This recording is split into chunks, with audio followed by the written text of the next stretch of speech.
เมื่อจันลุงพุ่งลัน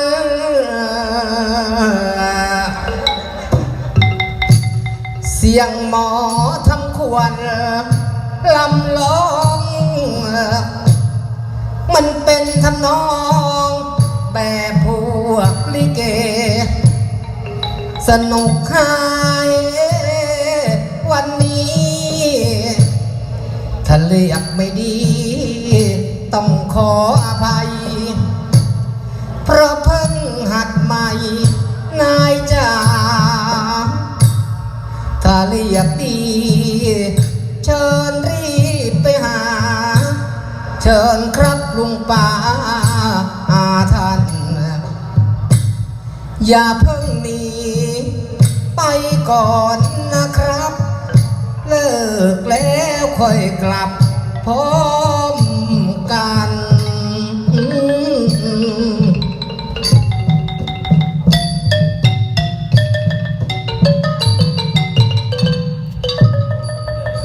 ครับสำหรับเช้านี้ก็ให้ท่านกำนันสรุปจะได้กราบพระเนาะนะลิเกมาว่าจะลิเกขืนลิเกว่าบดีเท่าเองเนาะไม่เล่นมวย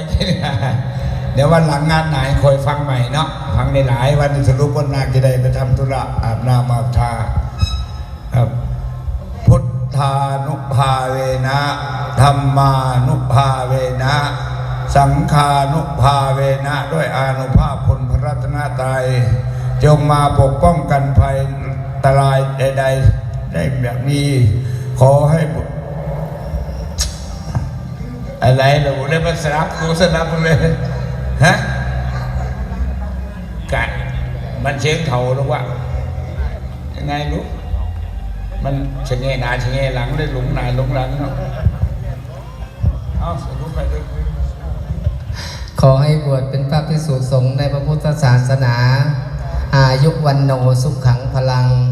การทำขวัญนาคขอยุติลงคงไว้แต่เพียงเท่านี้ให้ร่ำคล่องขึ้น3 ทีโหด้วยเพื่ออวยชัยโอ้